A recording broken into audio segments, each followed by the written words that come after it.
हरे हरे जय जय राम कृष्ण हरे टाटा जय जय राम कृष्ण हरे हरे जय जय राम कृष्ण हरे टाटा जय जय राम कृष्ण हरे हरे जय जय राम कृष्ण हरे हरे जय जय राम कृष्ण हरे जय जय राम कृष्ण हरे जय जय राम कृष्ण हरे जय जय राम कृष्ण हरे जय राम कृष्ण हरे जय जय राम कृष्ण हरे जय जय राम कृष्ण हरे जय जय राम कृष्ण जय जय राम कृष्ण जय राम कृष्ण जय जय राम कृष्ण जय जय राम कृष्ण हरे जय जय राम कृष्ण जय जय राम कृष्ण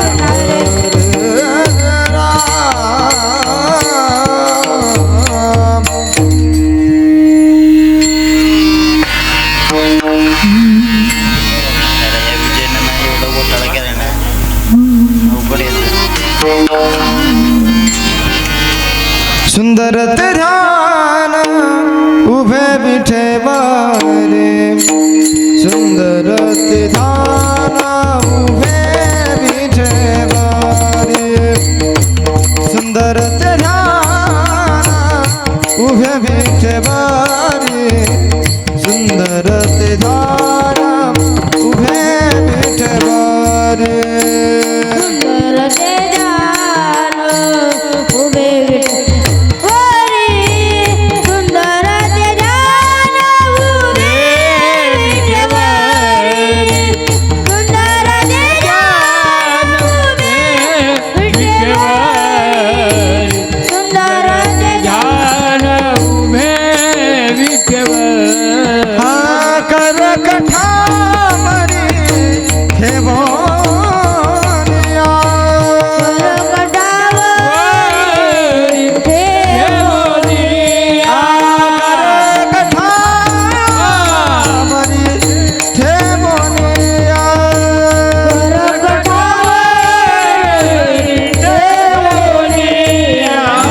तुळशीहार गळा गाजे पीतांबर तुळशीहार गळा गाजे पीतांबर तुळशीहार गळा गाजे पीतांबर तुळशीहार गळा गाजे पीतांबर तुळशीहार गळा गाजे पीतांबर तुळशीहार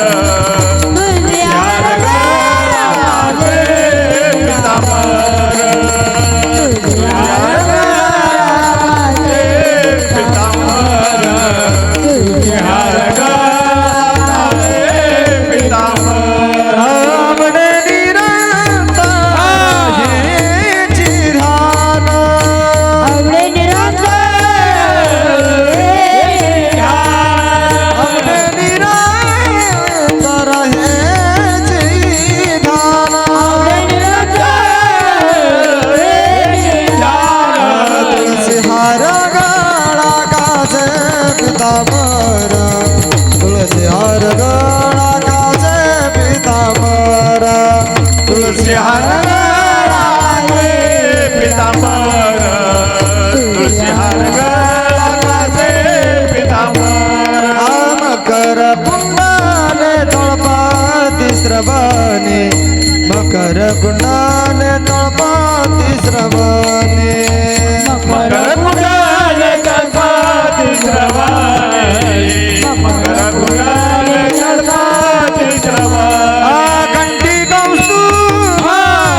विठोबा रखुमाई हरी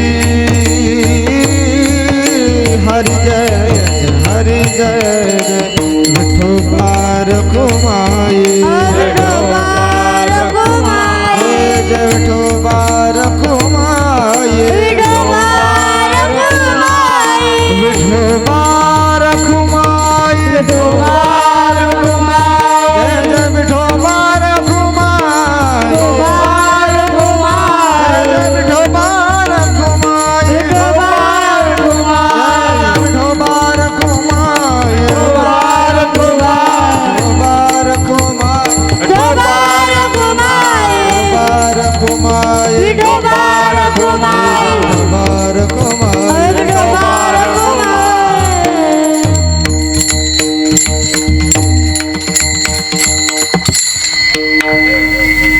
आवाज कमी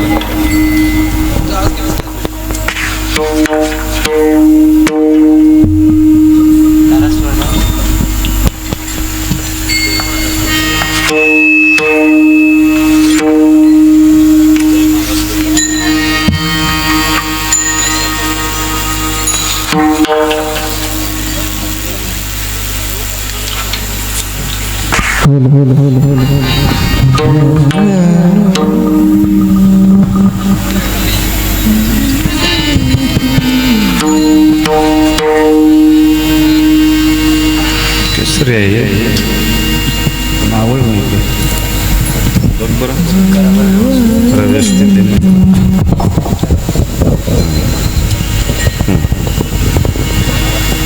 ठीक आहे चल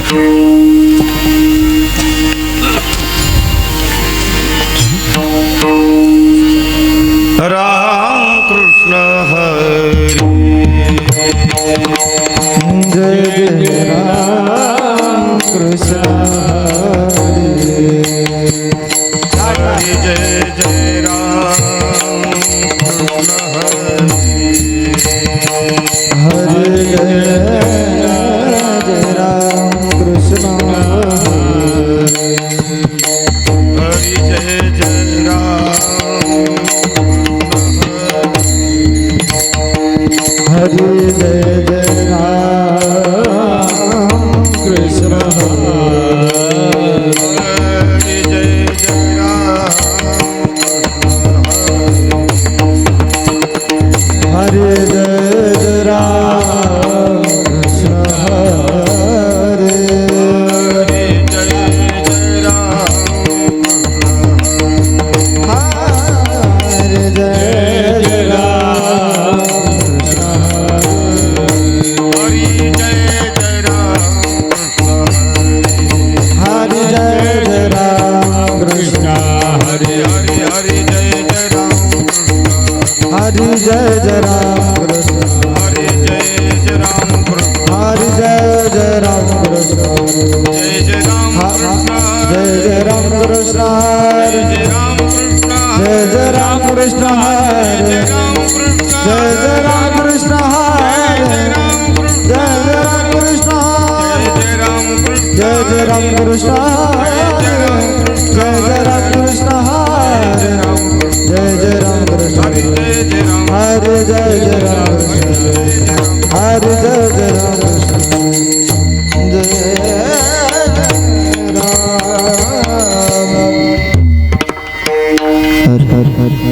थोड़ा मॉनिटर रूप पाहता लोचनी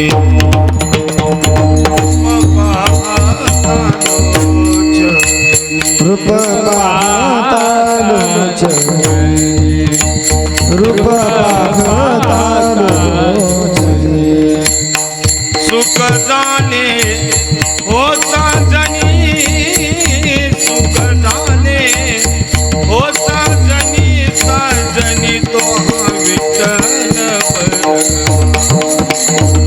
तो हा विठ्ठल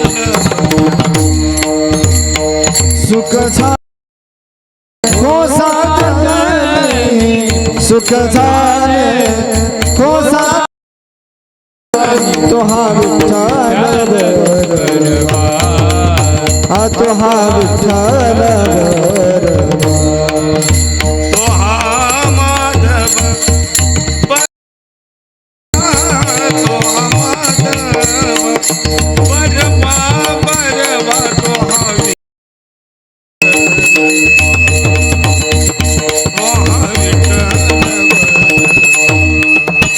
तुहा माझा वाबरा तुहा माझा वाबरा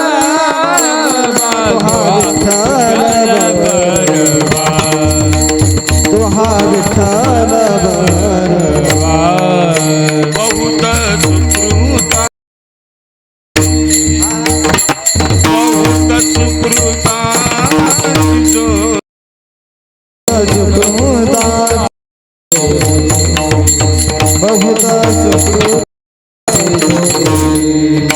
म्हणून विठ्ठले आवडी म्हणून विठ्ठले आवडी आवडी तो हा विठ्ठल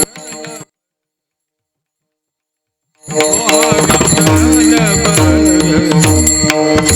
म्हणून विठ्ठल दियावा म्हणून विठ्ठल दियावा तो हा विठ्ठल बरवा हा तो हा विठ्ठल बरवा तो हा माधव बरवा तो हा माधव बरवा बरवा तो हा विठ्ठल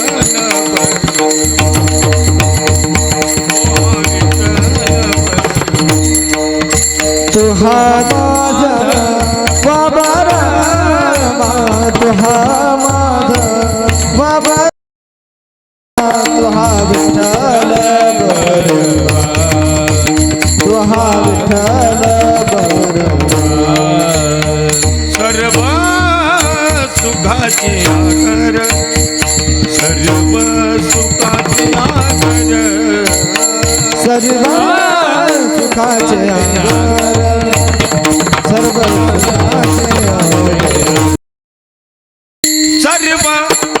सुखाचे आगर सर्व सुखाचे आगर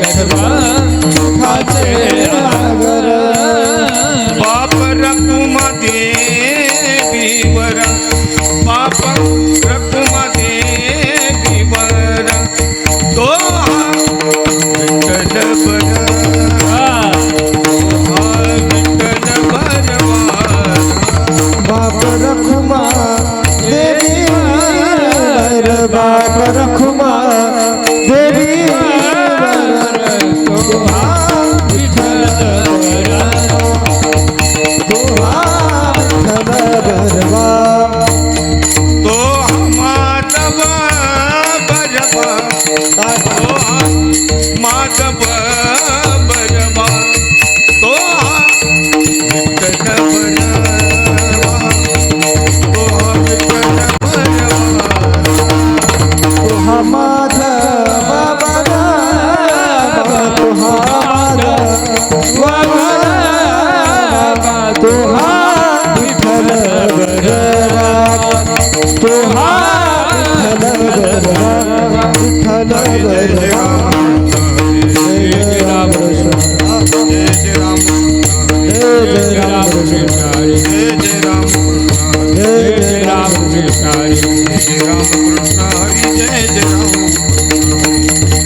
कृष्ण हरी जय जय राम जय राम कृष्ण जय राम कृष्ण जय राम कृष्ण जय राम जय राम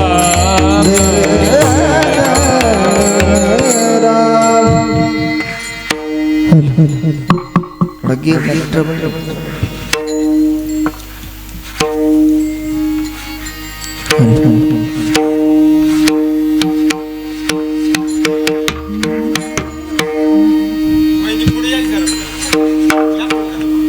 नाही नाही ते पायात अडकेल नाचताना बघ व्यवस्थित कर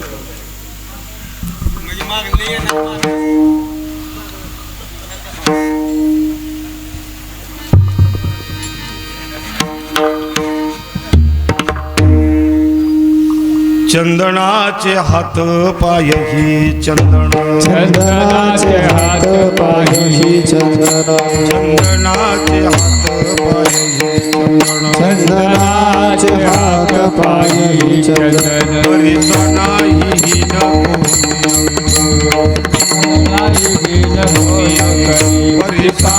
हीन दीपा नाही पाटी कोटी अंधकार दीपा नाही पाटी कोटी अंधकार दीपा नाही पाटी कोटी अंधकार दीपानाची पाटी कोटी अंधकार सर्वांगी साखर अवघी सर्वांगी साखर अवघे गोड सर्वांगी साखर अवघे गोड कामणे तैसा सज्जनापासून कैसा सज्जनापासून कामणे तैसा सज्जनापासून मागणे तैसा सज्जनापासून गुण मिळेची ना पाहता अवगुण मिळेचे पाहता अवगुण मिळेचे ना कामणे तैसा सज्जनापासून तुका म्हणे तैसा सज्जनापासून जनापासून तुका म्हणे तैसा सज्जनापासून अवगुण मिळेची ना पाहता अवगुण मिळेचे ना पाहता अवगुण मिळेचे ना नाही पाठी कोटी अंधकार दीपानाही पाटी कोटी अंधकार नाही पाठी कोटी अंधकार दीपानाची पाटी कोटी अंधकार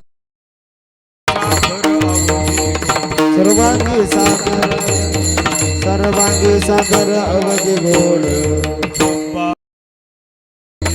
हे जग पार कुमाई पार कुमार हे जग पार कुमाई टाटा हे जग पार कुमाई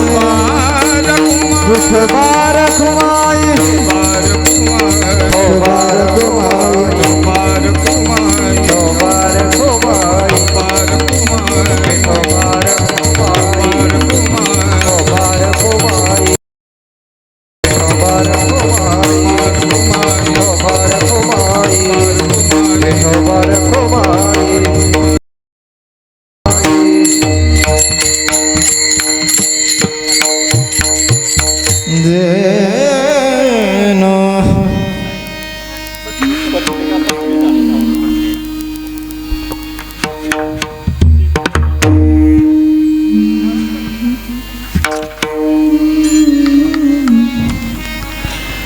चंदनाचे हात पायही चंदन चंदनाचे हात पायही चंदन चंदनाचे हात पायी हे चंदन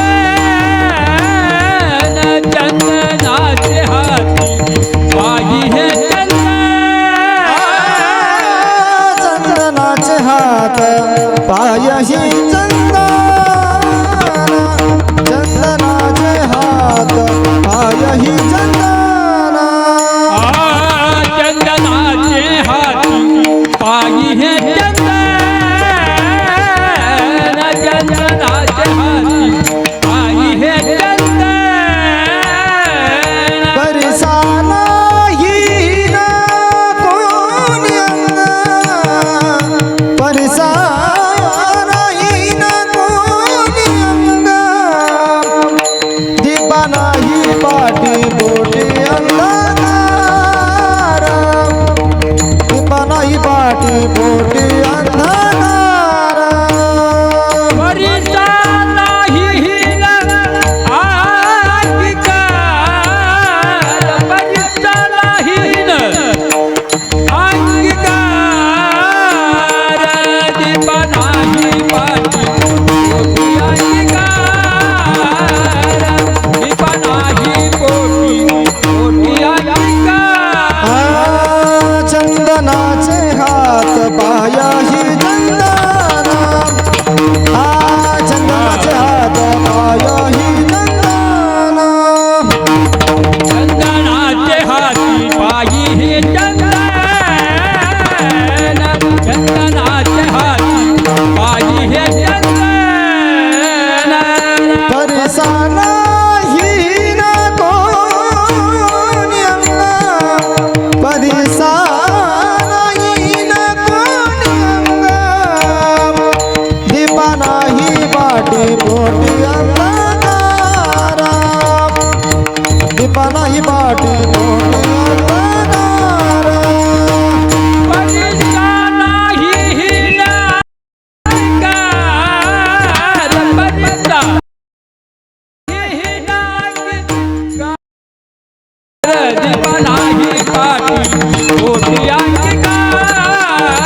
विठाला विठाला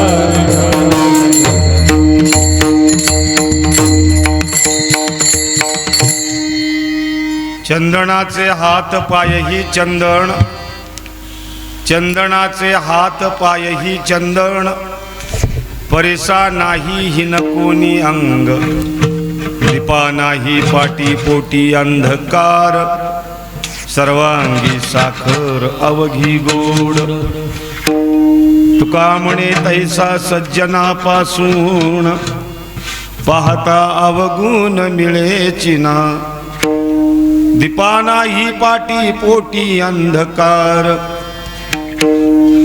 सर्वांगी साखर अवघी गोड. मला अजूनही आवाज लागेल तुमच्या मॉनिटरचा. 4 मॉनिटर तुमचे इथं बसून उभं राहून नाही दिलं पाहिजे मला. त्यांनी आता रिटर्न जो पाहिजे तो मला देत नाही तुम्ही. त्याची नसेल तर ठीक आहे. पांडुरंगा करू प्रथम पांडुरंगा करू प्रथम पांडुरंगा करू प्रथम नमन, सरे चरण संताचे दोसरे चरण संताजिया, दोसरे चरण संता. पांडुरंगा करू प्रथम नमन,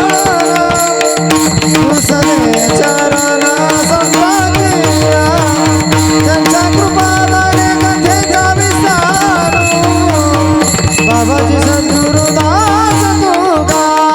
पांडुरंगा करू प्रथम नमन, दुसरे चरण संताजिया, त्यांच्या कृपादाने कथेचा विस्तार, बाबाजी सद्गुरुदास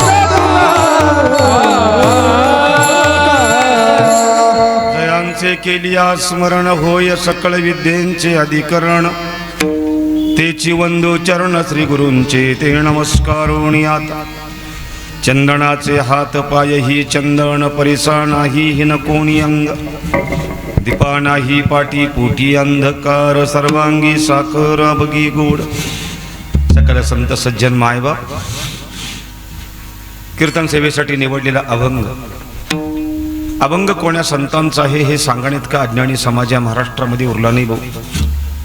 थोडा परिहार देतो. भगवान परमात्मा श्री खंडेरायाच्या प्रांगणामध्ये भगवंताच्या कृपाप्रसादानं, श्री संत बाळमामांच्या कृपाप्रसादानं हा चालत आलेला उत्सव अमरापुरातला गेले 10 वर्ष झालं हा कार्यक्रम चाललेला आहे.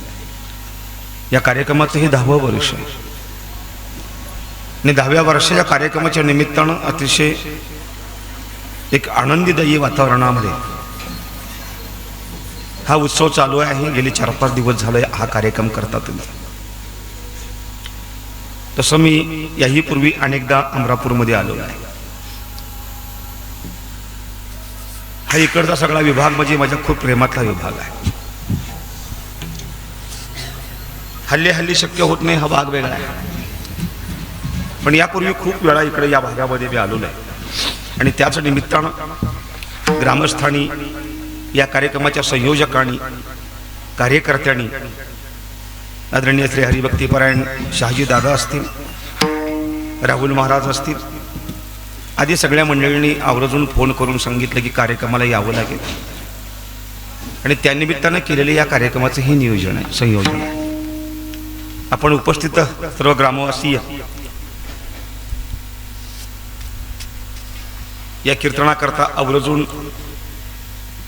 गेले 7 दिवसाकरता या उत्सवाकरता ही बाळं हरिपाठाला कीर्तनाला नाचतात ना. ते श्री हरिभक्तीपरायण प्रवीण महाराज शेलार, आंबेगर महाराजांच्या संस्थेतली सगळे विद्यार्थीगण, मृदुंगासाठी सौरभ महाराज इथं आहेत, गाण्याकरता आमचे रिंकेश महाराज आहेत, आधी सगळी मंडळी तुम्ही या कार्यक्रमाला उपस्थित आहात.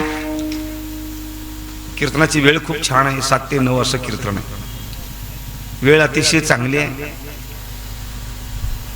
कारण 9 नंतर कितीही विद्वान वक्ता असेल तर बोलू शकत नाही, कारण लोकांना गरज नाही त्याची.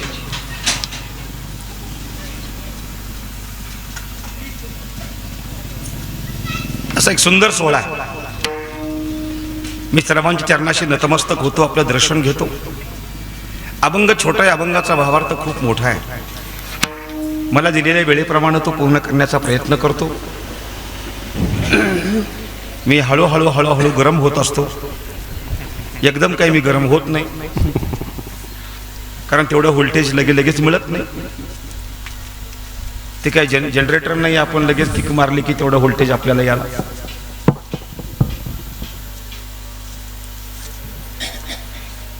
हळूहळू मी बोलत जाईन तुमच्याशी. आता खाली मान करा.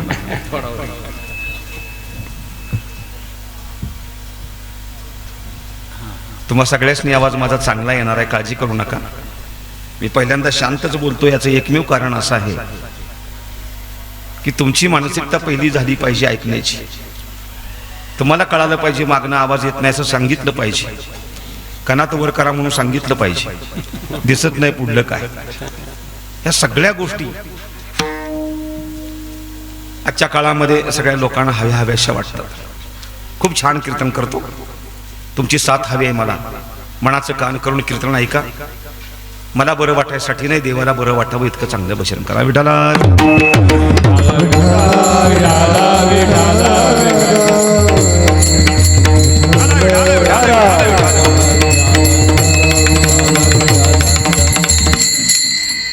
या गुरुजी या. टाळ दे घ्या, टाळ दे.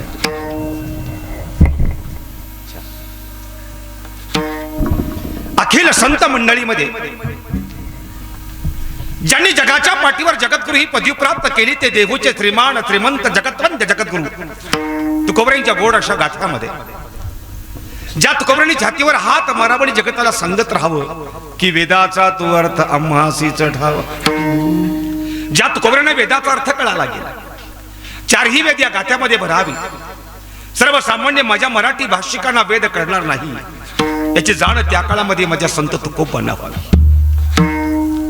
वेद विद्वानांना कळतो, वेद पांडित्यांना कळतो, वेद ब्राह्मणांना कळतो, पण सामान्यांना वेद कळावा याची जाण फक्त आणि फक्त माझ्या संत तुकोबांना व्हावी.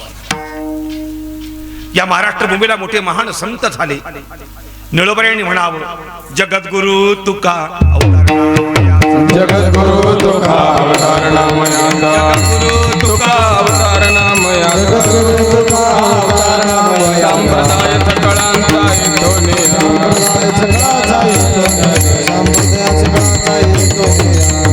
जगद्गुरु तुका अवतार नामयाचा. हो संप्रदाय सकळांचा येतो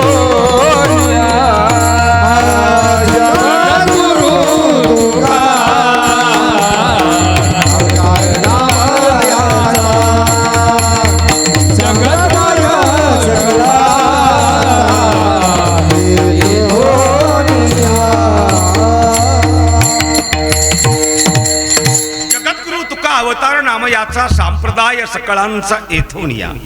तुकोबऱ्या निळोबऱ्या म्हणतायत श्रीमंत संत तुकोबऱ्यांनी वारकरी संप्रदायाचा कळस ठेवला आणि इथं करा संप्रदाय सुरू झाला. बघ ज्ञानोबांच्या पासून तुकोबांच्या पर्यंत आला तो काय, असा प्रश्न, मोठा प्रश्न महत्वाचा आहे. निळोबऱ्या म्हणतायत संप्रदाय सकळांचा येथून या. मग ज्ञानोबांनी वारकरी संप्रदायाचा पाया रोवला आणि संत तुकोबांनी कळस ठेवला. नातानी भागवत नावाचा खांब उभा केला. मग ज्ञानोबरांच्या वेळी भजन नव्हतं का? ज्ञानोबरांच्या वेळी वारकरी संप्रदाय नव्हता का? मग जर होता तर संत तुकोबराय म्हणतात का बरं संप्रदाय सकळांचा येथून या? याचं एकच कारण आहे. काय? श्रीमंत संत तुकोबऱ्यांनी या जगाच्या पाठीवर महाराष्ट्रामध्ये खूप मोठी क्रांती केली.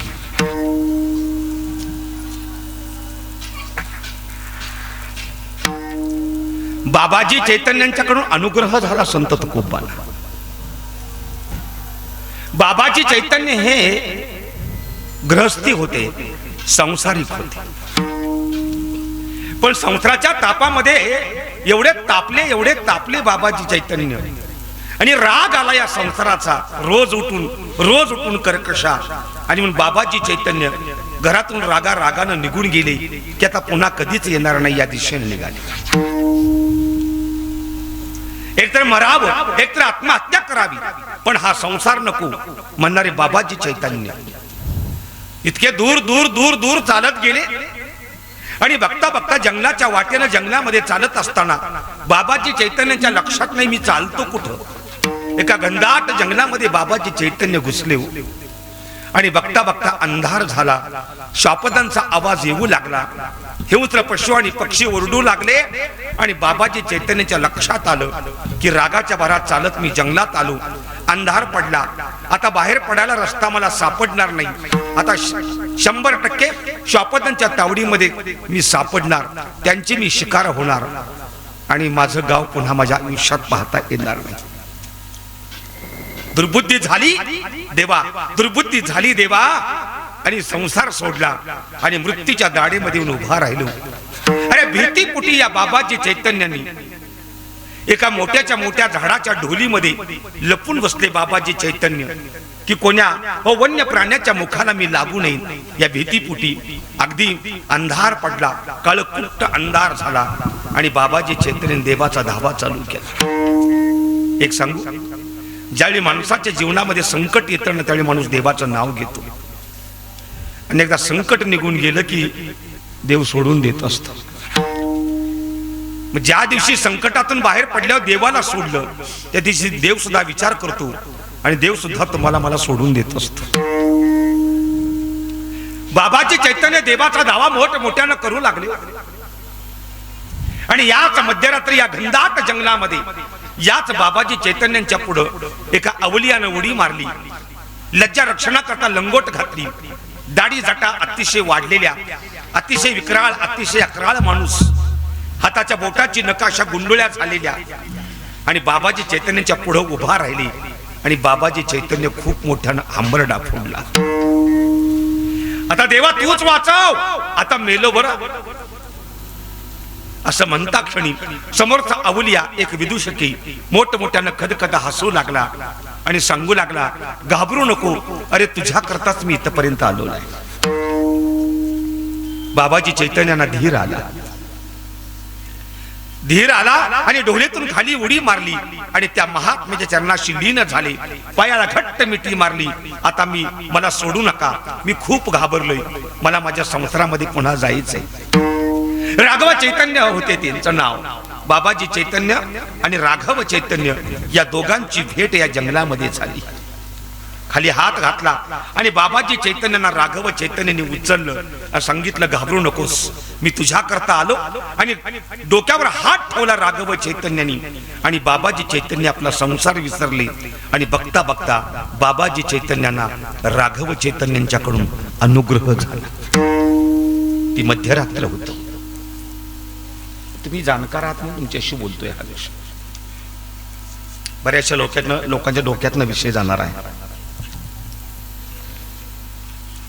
पण मला खूप पाया सांगायचा आहे, महत्वपूर्ण. बाबाजी चैतन्य डोक्यावर हात ठेवला आणि अनुग्रह झाला. त्या दिवसापासून बाबाजी चैतन्य राघव चैतन्यांच्या सेवेचे एकरूप झाले. आणि राघव चैतन्य बाबाजी चैतन्य कर्नाटकाकडे चालत चालत चालत निघाले. आणि जाता जाता कित्येक वर्ष थांबले. ते म्हणजे सातारा जिल्ह्यामध्ये पुसेगावच्या जवळ नेर नावाचं गाव आहे. त्याच्या पलीकडं एक मोठाच्या मोठा तलाव आहे फडतरवाडीचा. त्या तलावामध्ये एक मोठीच्या मोठी टेकडी आहे. त्या टेकडीवर एक मोठीच्या मोठी आतमध्ये गुहा आहे. त्या गुहामध्ये राघव चैतन्य आणि बाबाजी चैतन्यांचं वास्तव्य झालं. तपश्चर्या झाली या नेरमध्ये तथा पुसेगावच्या जवळ. खूप मोठ्या महात्म्यांचे पदस्पर्श झाले. म्हणून आजही त्याला राघव टेकडी म्हणून नाव दिलेलं आहे. राघव चैतन्यांची राघव टेकडी म्हणून त्याला नाव दिलेलं आहे. त्या राघव टेकडीचं महात्म्य इतकं छान आहे मंडळी. आता पाणी पाहिजे ठीक आहे, बाटली बस भुवनच्या करता बाटल्या यायला लागले. मला त्याची आवश्यकता नाही म्हणून सांगतो तुम्हाला, कारण मी पाणी वगैरे काही घेत नाही कीर्तनामध्ये, सवयच नाही. काय सांगितलं तुम्ही? राघव चैतन्य टेकडी. मला चेंज पडायचं नाही. काय करायचं जुनं प्रेम ह्या बैठकीतलं. कळाल ना? विठाला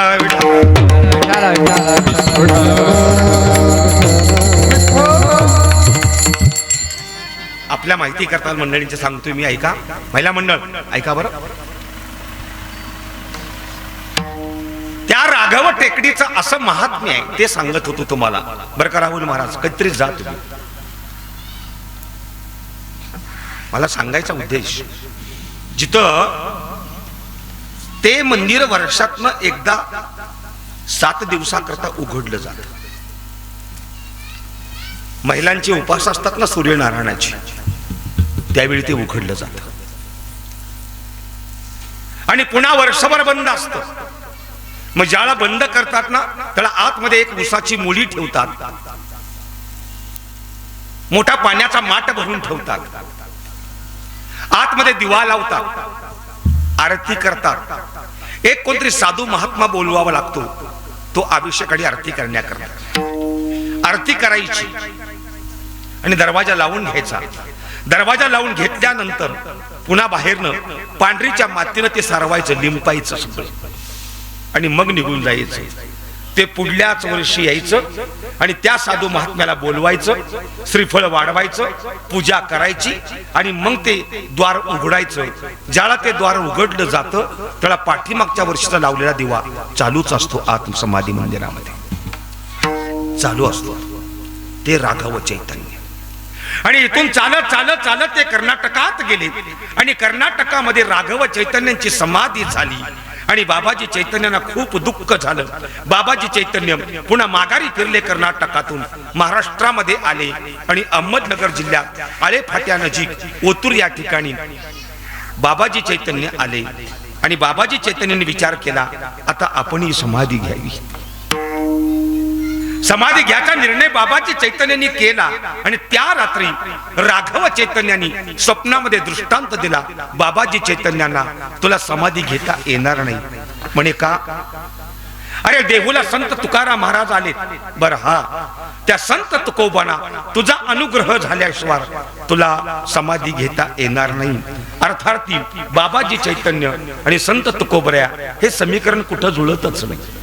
याचं कारण, याचं एकच कारण की ज्ञानोबऱ्यांची परंपरा आदिनाथ गुरु सकळ सिद्धांचा आणि तुकोबऱ्यांची परंपरा नाथ संप्रदायाची परंपरा नाही. मग तुकोबऱ्यांचे आई वडील पंढरीचे वारकरी होते, निष्ठावान वारकरी होते. आणि आई साहेबांनीच देवाला मागणं मागितलं की पुत्र व्हावा आईचा गुंडा, त्याचा त्रैलोकी झेंडा. पोटी पुत्र एक जन्माला घाल. आणि तो तुकोबांच्या नावानं पुत्र जन्माला त्यांच्या पोटी आला. याचा अर्थ संत तुकोबांच्या कुळामध्ये नाथ संप्रदायाची परंपरा नाही, वारकरींची परंपरा. राघव बाबाजी चैतन्य तुकोबऱ्या कुठं समीकरण नाही, अर्थार्थी काहीच नाही. पण राघव चैतन्यांचा आदेश आहे बाबाजी चैतन्यांना, संत तुकोबांना अनुग्रह झाल्याशिवाय तुला समाधी घेता येणार नाही. आणि म्हणून बाबाजी चैतन्य आणि राघव चैतन्य या दोघांची भेटच होत नव्हती.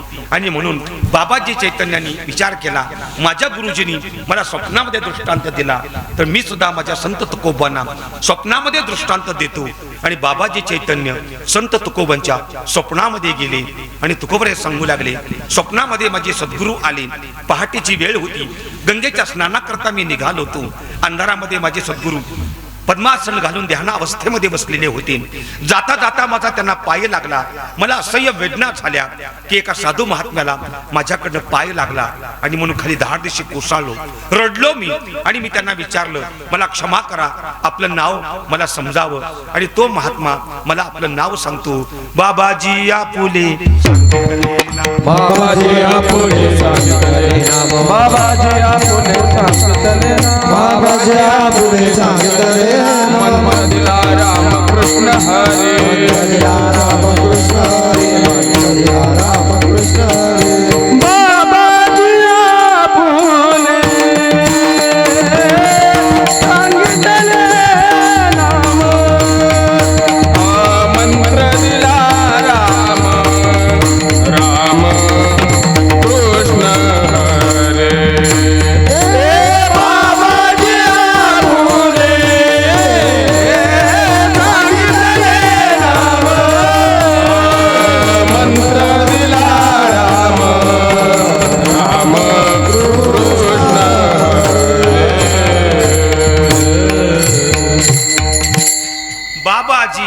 बाबाजीने सांगितले नाम मंत्र दिला राम कृष्ण हरी.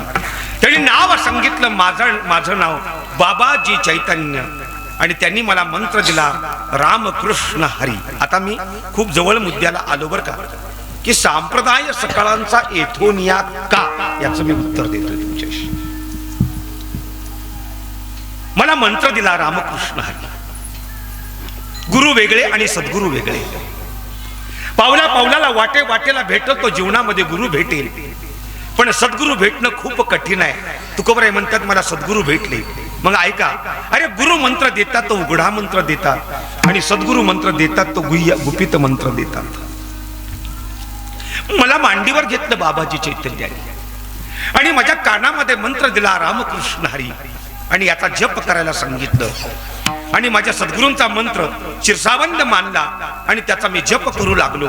मला खूप अनुभूती येऊ लागली. पण पुन्हा मी विचार केला की मी देवाला सांगून आलो मी जगत उद्धार करतो. याचं कारण मी आलो वेगळ्या कामाकरता आणि माझ्याकडनं वेगळं घडतंय. मग कोण्या कामाकरता आलो? तुकोबराय म्हणतात आम्ही वैकुंठ वैकुंठवासी आलो याची कारणाचे. आम्ही वैकुंठवासी आलो याची कारणाचे. आम्ही वैकुंठवासी आलो याची कारणाचे. आम्ही वैकुंठवासी आलो याची कारणाचे. बोलिले जरशी सात भावे वर्ताया, सात भावे वर्ताया. सात कंठाचे मार्ग आदराने भरले जग. उच्चिष्टाचा भाग शेष उरला तो देव. सात भावे वर्ताया, सात भावे वर्ताया. झाडू संतांचे मार्ग आदराने भरले. उच्चिष्टाचा भाग शेष उरला तो देव. आम्ही वैकुंठवासी आलो याची कारणाची.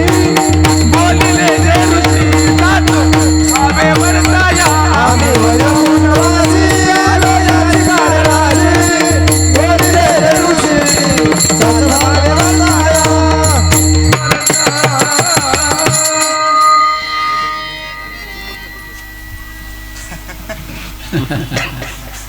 आम्ही वैकुंठवासी आलो याच कारणासी. बोलिले जे ऋषी साच भावे वर्ताया. थोडं छान दिसतंय बरोबर आज. इस्त्री किल्ली कपडे आहेत अंगावर. खूप छान खूप छान. असं पाहिजे वारकरी संप्रदायात इतकं शुभ्र पाहिजे. परवा दिवशी मी कुठेतरी कार्यक्रम पोरं बघितली आपल्या जवळच्याच माणसाची आहेत. त्याचं असं दंड धरलं तर हडकं लागायची आणि कपडे पहिल्या दिवशी आले तीच कपडे अंगावर, जागरा दिवशी सुद्धा तीच कपडे अंगावर त्यांच्या होते. वाईट वाटतं की या मुलांचे आई वडील काहीतरी विचारानं मुलं पाठवत असतात. माझी मुलं काय घडली पाहिजेत किंवा काय नाही घडली पाहिजे. प्रवीण महाराजांनी खूप त्या पहिल्यापासून तेवढी गोष्ट खूप छान सांभाळली, खूप सांभाळली.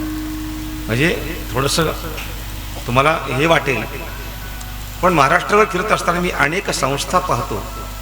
त्यातली आमच्या जिल्ह्यातली प्रवीण महाराज संस्था मला खूप आवडली पहिल्यापासून, म्हणून आपण बघत होतो. ऐका, मी खूप छान मुद्दा मांडतो. हो तुकोबराय म्हणतात मी आलो याचं कारण असे. हो याच्यापेक्षा वेगळं कोणतं काम मी घेऊन आलो नाही निश्चितपणानं.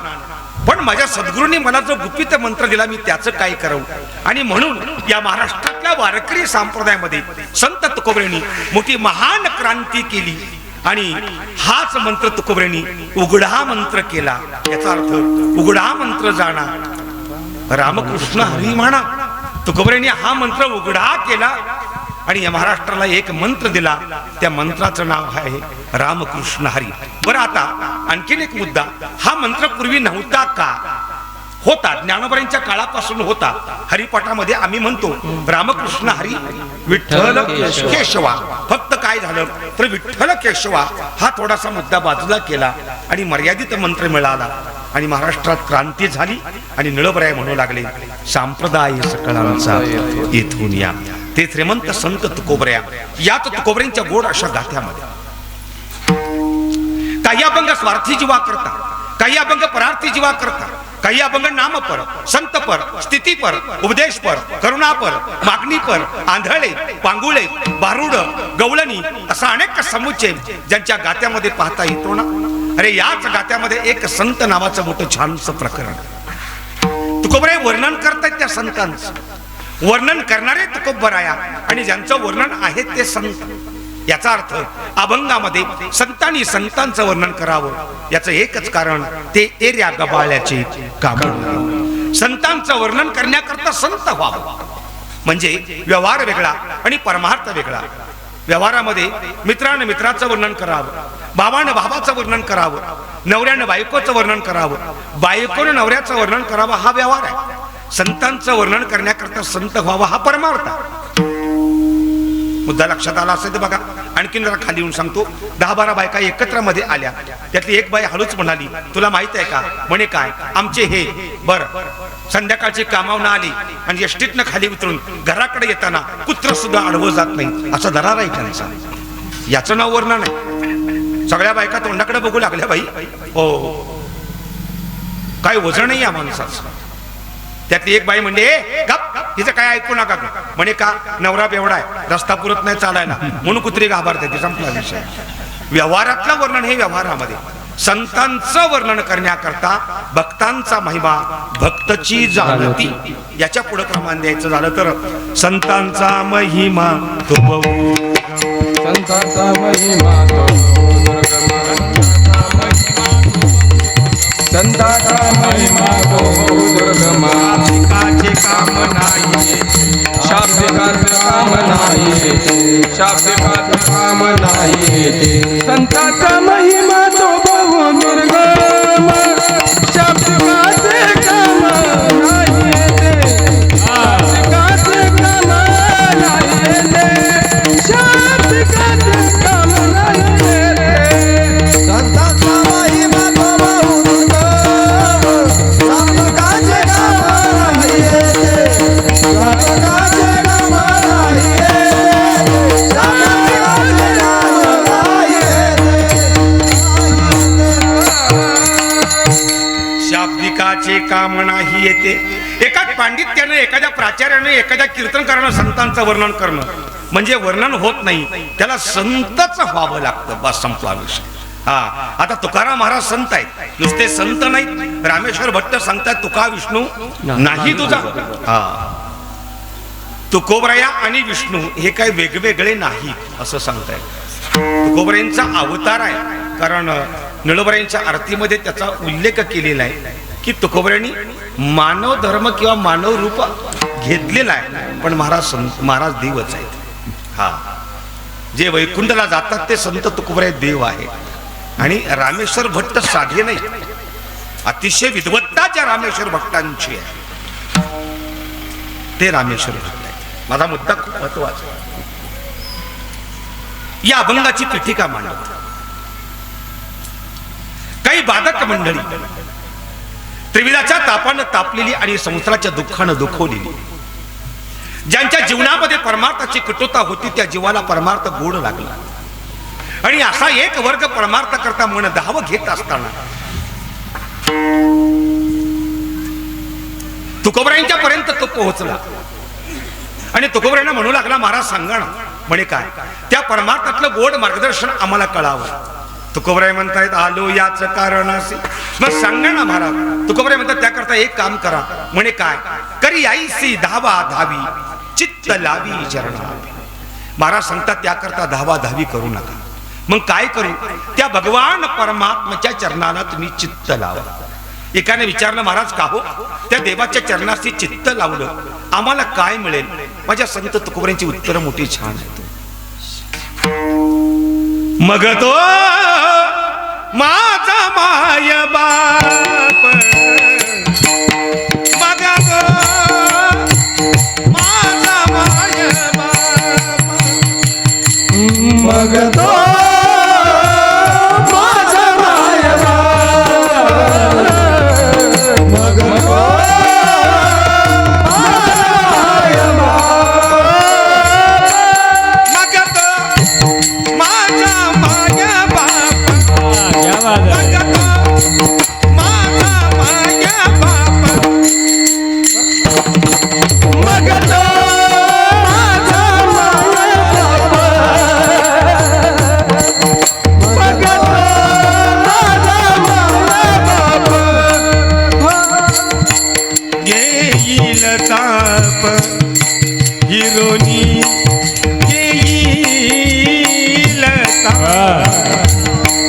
हिरणी मग तो माझा माया बाप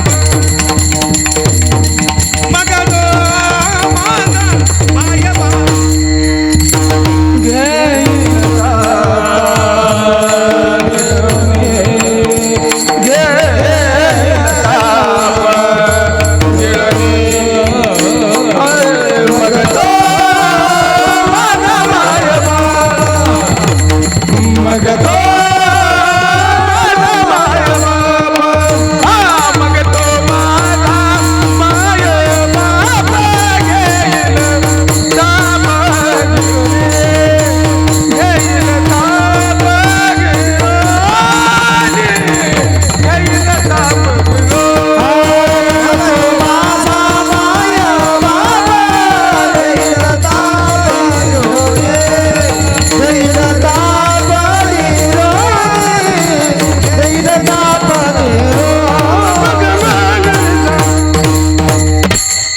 अरे माझा मायबाप काय करेल तुमचं ताप दैन्य दारिद्र्य दुःख हिरावून घेतो आणि सुखच सुख तुमच्या पदरासी देतो पण महाराज पण परमार्थ करण्याकरता काय करावं त्यासाठी सांगतो चित्त लावी चरणापे ज्ञानोबराय म्हणतात टाईचं बैसोणी करा एक चित्त आणि तुकोबराय म्हणताय चित्त लावी चरणापे दोन्ही मुद्दे सारखेच आहेत पण सांगा ना महाराज आम्ही काय करावं तुकोबराय म्हणतात तुम्ही खाली बसा म्हणे का जो सांगणार आहे त्यानं उभं राहायचं आणि जो ऐकणार आहे त्यांनी खाली बसायचं तुम्ही खाली बसा तुकोबराय उभा राहिले आणि या साधकांच्या करता तुकाराम महाराज या अभंगाचं नियोजन करतायत अभंग लहान आहे छोटा आहे अभंग 3 चरणाचा आहे या अभंगाला ध्रुवपद नाही अभंगाला ध्रुवपद नाही कारण सगळे दृष्टांतच आहेत पण मग ध्रुवपद नाही म्हणून काय करायचं काय नाही दुसरं चरण म्हणजे ध्रुवपद त्याला काय आणि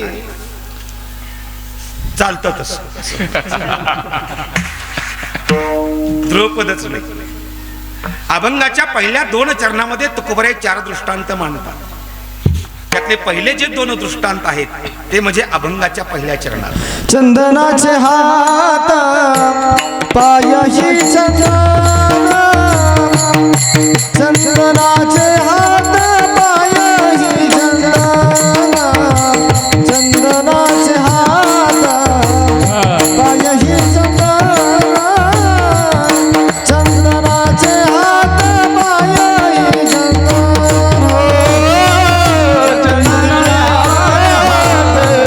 पायही चंदन चंदनाचे हात पायही चंदन चंदनाचे हात पायही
चंदनाचं पहिलं चरण आहे. चंदनाचे हात पाय ही चंदन, परिसा नाही ही न कोणी अंग.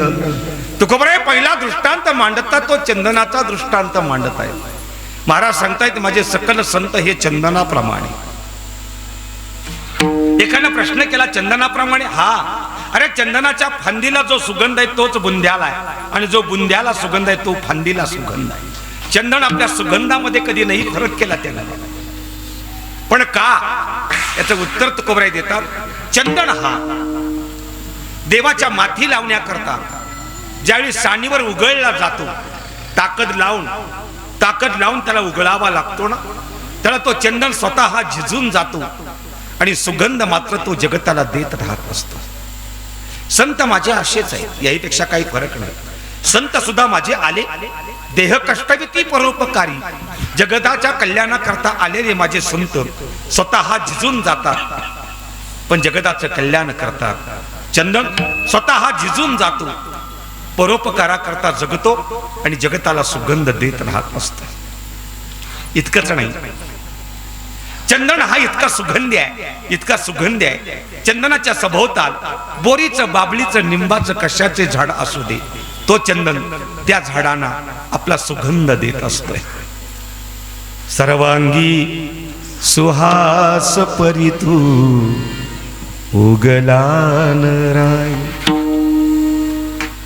सभोवती तरुबरू चंदनाची हो तू जाय. अरे सभोवताची तरुवर चंदन चंदन चंदन होऊन जात असतात.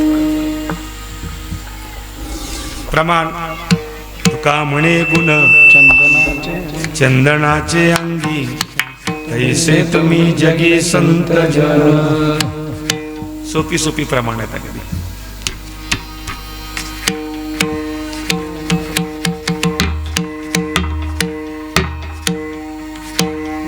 पूर्वीच्या काळामध्ये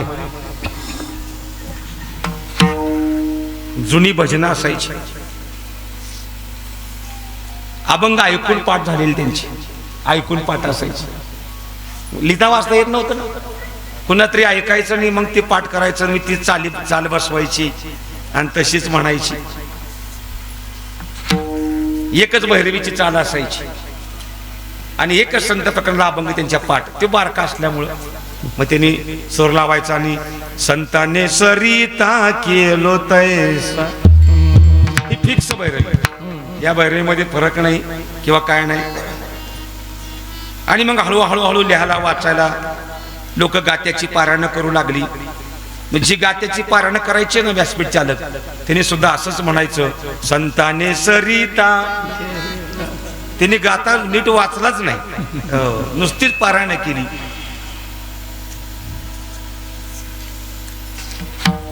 कारण ते भजनी अशिक्षित होते त्या काळात. त्यांना कुठला मोह नव्हता, काही नव्हतं, काय नव्हतं, काही नाही. याच्यामध्ये साहित्य वागवणारी वेगळी आणि वाजवणारी वेगळी असायची. जी वागवणारी ती अगोदर देवळा हजर असायची. आज कुठल्या गावाला घ्या मग पकवाट टाळ आणि जायचं तिथं पंग धरायची, जेवायचं, भजन करायचं रात्रभर, माघारी पुन्हा चालत यायचं. वाहनं कुठली हो, चालत यायचं साहित्य डोक्यावर घेऊन. मग त्या लोकांनी नारळ द्यायचा, तिथल्या लोकांनी नारळ द्यायचा. तो घरी आणायचा नाही, वाटत थांबायचं, तो फोडायचा, त्यातनं तो नासका निघायचा. मग म्हणायचं का पावला, पावला कुठला, तो नासकाच आहे. पण ती समजूत काढायची माणसांची. सरिता नावाचा शब्द नाही, सरता नावाचा शब्द. माझ्या संतांनी मला सरत केलं असं म्हणायची. पण जाऊ द्या, पुढचा विषय महत्वाचा आहे. चंदनाने बोरी व्यापिलेल्या, तो चंदन त्या बोरीला व्यापून टाकतो. तो चंदन त्या बोरीला व्यापून टाकतो. याचा अर्थ झाडामध्ये अशी एक जात आहे, तिचं नाव आहे बोर. तिला घासून गेलं तर ती गुदगुल्या केल्याशिवाय सोडत नाही. तिचं फळ तोंडात टाकलं किडकं लागेल, आंबट लागेल, आळीच असेल. अरे म्हणून चंदन असं नाही म्हटलं, हे बोरी तू जगाला टोचते ग, मी तुला माझा सुगंध देऊ शकत नाही असा म्हणणारा चंदन नाही, असे म्हणणारे माझे संत नाहीत. माझ्या संतांच्या सहवासामध्ये अशी काटेरी माणसं किती आली. अरे ज्या रामेश्वर भट्टांनी संत तुकोबरेंना काटेरी काठीनं मारली. हा, ज्या बाबळीच्या झाडाला जे काटे असतात ना, त्याचं फांदी तोडून संत तुकोबरेंना मारली. पण संत तुकाराम महाराज कधी दुःखी नाही झाले रामेश्वर भट्टांच्यावर, रामेश्वर शास्त्रींच्यावर. उलट संत तुकोबरेंनी त्यांना जवळ केलं. एवढं जवळ केलं की पुन्हा पुन्हा संत तुकोबरेंचे टाळकरी रामेश्वर भट्ट टाळ घेऊन उभा राहू लागले. ही तुकोबरेंची ख्याती आहे. कारण आपला सुगंध पारमार्थिक सुगंध संत तुकोबरेंनी इतरांना देत राहिले, ते संत तुकोबर आहे. आणि म्हणून मी नेहमी सांगतो, ऐका तरी, पुण्याच्या बाजूला लोहगाव आहे. लोहगाव जिथं आता विमानतळ आहे, त्या लोहगावला, या लोहगावचे नाव होतं त्यांचं सोनबा ठाकूर. संत तुकोबरेंच्या कीर्तनामध्ये भजनामध्ये सोनबा ठाकूर मृदुंग वाजवायसाठी असायचे, पखावज वाजवायची सोनबा ठाकूर. आणि लहरीनं तुकोबराय फिरत लोहगावला आले. आणि तुकोबऱ्या लोकांना कळालं की तुकाराम महाराज मंदिरामध्ये आले. तुकोबऱ्यांच्या सोबत सगळी माणसं होती. रामेश्वर शास्त्री होते, गंगाजी बुवा मवाळ होते, गवरसेठ वाणी होते, संताजी जगनाडे होते, मल्हारपंत कुलकर्णी होते, शिवबा कासार होते, मानाजी येलवाडीकर होते. सगळी मंडळी तुकोबऱ्याच्या सोबत होती. महाराज म्हणले आता कीर्तन करूया आज लोहगावला. आणि बघता समाज जमला आणि लोहगावातलं कीर्तन तुकोबराय उभा राहिले विणा घेऊन. घोडीवर मृदुंग ठेवलेला आहे. तुकोबरायांनी हाक मारली रामेश्वर शास्त्रींना. शास्त्री म्हणे काय? सोनबा ठाकूर आज कीर्तन वाजवाय नाहीत आले. त्यांना माहित नाही का गावात सप्ताह चालू आहे? त्यांना माहित नाही का गावात सप्ताह चालू आहे? का गावातल्या सप्त्यात वाजवाय याचं नाही? हे आत्ताच्या काळात चालतं, त्या काळात कुठलं आहे? आता एक जण धावत आला आणि सांगू लागला कानामध्ये तुकोबरेंच्या, क्षमा करा महाराज, सोनबा ठाकूर 4 दिवस झालं तापानं फणफणलेत, अंतुरणानं उठता बसता येत नाही त्यांना. हो, डोळ्यात आश्रवाले सांगताना तुकोबरांना सुद्धा वाईट वाटलं. अरे अरे अरे, असो, आपण नंतर भेटू त्यांना, आता करूया कीर्तन. आणि डोळे फाटले. विना वाजवला संत तुकोबरेंनी आणि रामकृष्ण हरी तुकोबराय म्हणू लागले. आणि बघता क्षणी मृदुंगावर थाप पडली आणि मृदुंग वाजवू लागला. म्हणून डोळे उघडले आणि समोर पाहता तो काय, सोनबा ठाकूर तुकोबऱ्यांचं कीर्तन वाजवत होते. एवढा आनंद झाला तुकोबऱ्यांना. आणि बघता संत तुकोबऱ्यांनी कीर्तनामध्ये अभंग घेतला. निष्ठावंत भाव भक्तांचा स्वधर्म अभंग घेतला. आणि कीर्तन इतकं रंगलं आणि झालं कीर्तन. आरती झाली. महाराज खाली बसले. टाळकरी दर्शना करता तुकोबऱ्यांच्या आले. आणि बघता क्षणी सोनबा ठाकूर मृदुंगा सोडून निघून गेले, तुकोबऱ्यांची न भेट घेता. लक्षात आलं तुकोबऱ्यांची. तुकोबराय मोठ्यानं ओरडले, शास्त्री, सोनबा का माझ्या एवढा रागवलाय? उशिरा आला वाजवायला आणि कीर्तन झालं की लगेच निघून गेला. मला भेटला सुद्धा नाही सोनबा. एवढं काय मी पाप केलं? माझ्याकडनं काय चुकलं? सांगा शास्त्री.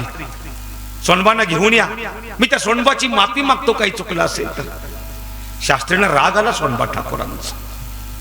मूळचे कडक होते शास्त्री. सोनबा ठाकूर शास्त्री धावत सोनबा ठाकूरांच्या घरी आले. आणि सोनबा ठाकूरांच्या घराची कडी धाड धाड धाड धाड धाड वाजवली. सोनबा ठाकूरांचा पुतण्या धावत आला आणि दरवाजा उघडला आणि बघतो तो रामेश्वर शास्त्री धाड दिशी कोसळांच्या चरणास मिठी मारली. माझ्या घराला शास्त्रीचे पाय लागले, माझ्या घराला शास्त्रींचे पाय लागले म्हणून ओरडू लागला. रामेश्वर शास्त्रीने खाली वाकून त्याला सांगितलं, उठ. उठून उभा राहिला. सोनबा कुठं आहे? म्हणे आत झोपले. काही कळतं का त्यांना? म्हणे का? एवढं कीर्तन चांगलं वाजवलं आणि निघून आले, भेटले नाही तुकोबरायांना. महाराजांना तेवढं मोठं दुःख झाले माहित आहे. पुतण्यानं हंबरडा फोडला आणि पुतण्या सांगू लागला, रागवू नका शास्त्री, रागवू नका. माझ्या बाबांना उठता बसता येत नाही. माझ्या बाबांना उठता बसता येत नाही, 4 दिवस त्यांच्या सेवेशी एकरूप आहे. माझे बाबा अंतरावर कुठे गेलेच नाहीत, कीर्तन कसं वाजवतील ते? गाव खोटं बोलतोस. आणि शास्त्री धावत आत गेले आणि जिथं सोनबा ठाकूर झोपले होते त्यांच्या मानेखाली हात दिला आणि उठवून बसवलं. कळतं का सोनबा काय? एवढं कीर्तन छान वाजवलं आणि इथे येऊन झोपलाय. तुकोबऱ्यांना केवढं मोठं दुःख झालं. सोनबा ठाकूर कसा तरी हुंडका आला बाहेर आणि सांगू लागले, शास्त्री क्षमा करा, मी नव्हतो कीर्तन वाजवायला, मी नव्हतो कीर्तन वाजवायला. घळघळ घळघळ डोळ्यातनं अश्रू येत होते सोनबाचे. पुतण्या रडत होता, पुतण्या सांगत होता, माझे बाबा अंतरावर उठले नाही आणि तुम्ही काय सांगताय की सोनबाने कीर्तन वाजवलं. आणि मग मात्र शास्त्रींना काहीतरी वेगळं वाटलं. लक्षात आलं शास्त्रींच्या. शास्त्री फक्त सोनबाची अश्रू पाहत होते, त्यांना बोलता सुद्धा येत नव्हतं शास्त्रींना. सोनबा ठाकरांना अलगद उचललं शास्त्रींनी आणि तुकोबऱ्यांच्या पुढे आणून ठेवलं. आला बघा तुमचा सोनबा लाडका. आणि सोनबा धाड दिशी कोसळले. आणि तुकोबराय म्हणतात, काय चाललंय सोनबा? एवढं गोड कीर्तन वाजवलं आणि निघून गेला, मला किती असह्य वेदना झाल्या. सोनबानी पाय धरून सांगतायत, ऐका ना महाराज, मी कीर्तन नव्हतो तुमचं वाजवायला. तुकोबराय म्हणतात, शास्त्री बघा, सोनबा खोटं सुद्धा बोलायला लागला. आणि मग शास्त्री म्हणतात, सोनबा बोलतो ते खरं आहे महाराज. काय बोलताय? म्हणे हो. मग कीर्तन वाजवलं त्यानं? नाही नाही नाही, आजचं जे तुमचं जे कीर्तन वाजवलं ते लोहगावच्या सोनबा ठाकूरांना नाही वाजवलं. मग पंढरीचा सोनबा तुमचं कीर्तन आज वाजवा इथं आलेला होता. पंढरीचा सोनबा ठाकूर तुमचं कीर्तन इथं वाजवायला आला होता असं म्हणता क्षणी तुकोबऱ्या धाड दिशी कोसळली. शास्त्री, आता हे पाप कुठं फेडू सांगा की? विश्वाचा मालक हो, जगाचा बाप माझं कीर्तन वाजवायला येतो, आता हे पाप कुठं फेडू? शास्त्री म्हणतात, हे मला काही कळत नाही महाराज, पण आज मात्र तुम्हाला बोलून देणार नाही. आता तुम्ही इथंच बसा. म्हणे का? म्हणे का? आता आम्ही सगळी उभा राहतोय, कारण आजपासून आम्ही तुमची आरती चालू करतो. आणि म्हणून रामेश्वर शास्त्रीनी आरती म्हणाली, तुकिता तुलनेसी ब्रह्म तुकासी आली, मनोनी रामेश्वरी चरणी मस्तक ठेविले. शास्त्रीनी आरती केली तुकोबराईंची. मला सांगण्याचा मुद्दा, अरे काटेरी माणसं जीवनामध्ये संत तुकोबांच्या आली आणि तुकोबांची आरती करून गेली. याचा अर्थ चंदनाप्रमाणे माझे संत आहेत. तुकोबराय सांगू लागले, संत तेच चंदन आणि चंदन तोच संत. असं म्हणताना हो, या चंदनाच्या पाठीमागे माझ्या संत तुकोबांना अवगुण वाटला म्हणून दुसरा दृष्टांत मांडला, तो परिसा नाही हिन कोणी अंग. हो, दृष्टांत परिसाचा मांडला तुकोबरायांनी. हो, परिस हा गंजलेल्या भंगलेल्या गट्रामध्ये पडलेल्या लोखंडाचं सोनं करतो. ऐका खरं, परिस हा गंजलेल्या भंगलेल्या गट्रामध्ये पडलेल्या लोखंडाचं सोनं करतो. ही परिसाच्या अंगी ताकद आहे. इतकी ताकद माझ्या संतांच्या स्पर्शामध्ये. माझा संतांचा स्पर्श झाला रे झाला की मेल माणूस जिद्द उठ. अरे संतांचा स्पर्श झाला रे झाला की मेलेला माणूस जिवंत उठतय. माझ्या संतांचा स्पर्श झाला की रेड्यामुखी वेद बोल. ही ताकद माझ्या संतांच्या स्पर्शातली. माझ्या संतांचा स्पर्श झाला रे झाला की चालविली जड भिंती. जड भिंत चालते, रेड्याच्या मुखी वेद बोलतो, मेलेला माणूस जिवंत होतो. आणि शेवटचा मुद्दा, एका मुलीचा मुलगा होतो. ही स्पर्शातली ताकद आहे. परिसाच्या स्पर्शामध्ये लोखंडाचं सोनं करतो, पण याही पेक्षा संतांच्या स्पर्शातली ताकद त्याही पेक्षा मोठी आहे. पंढरपुरामध्ये ऐकाव,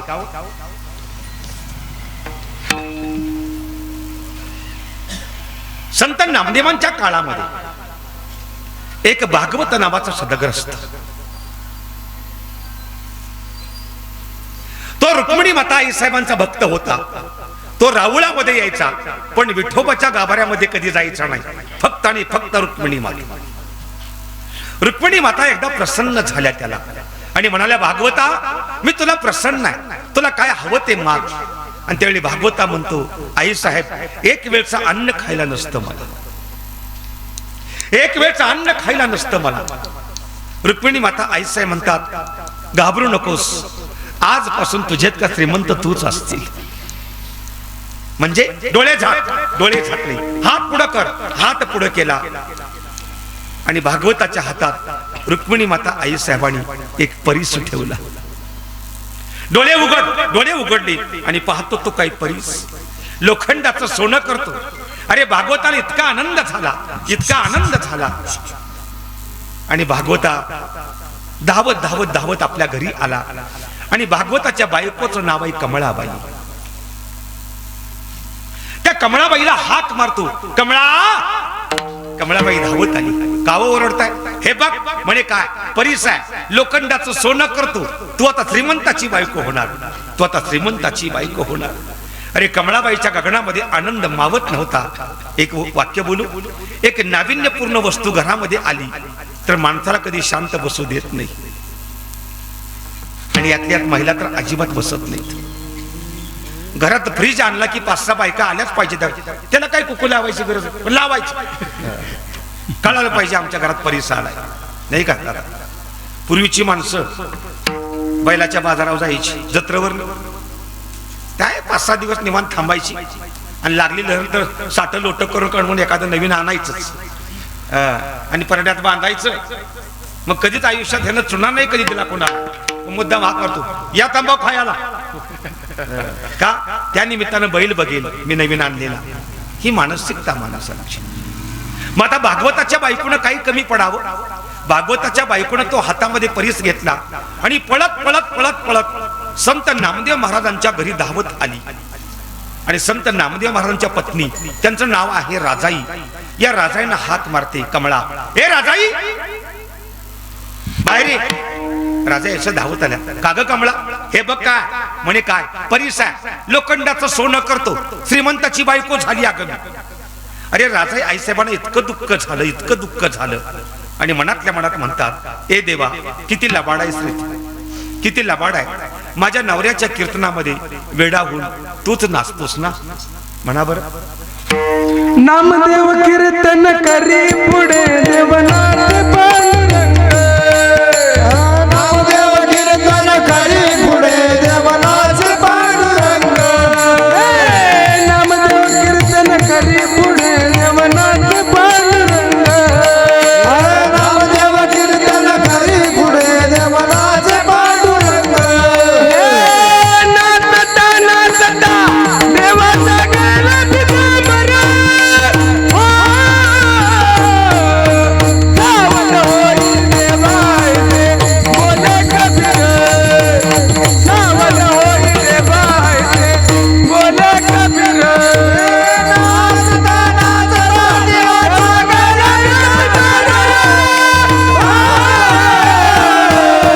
सावध होई देवाचे बोले कबीर.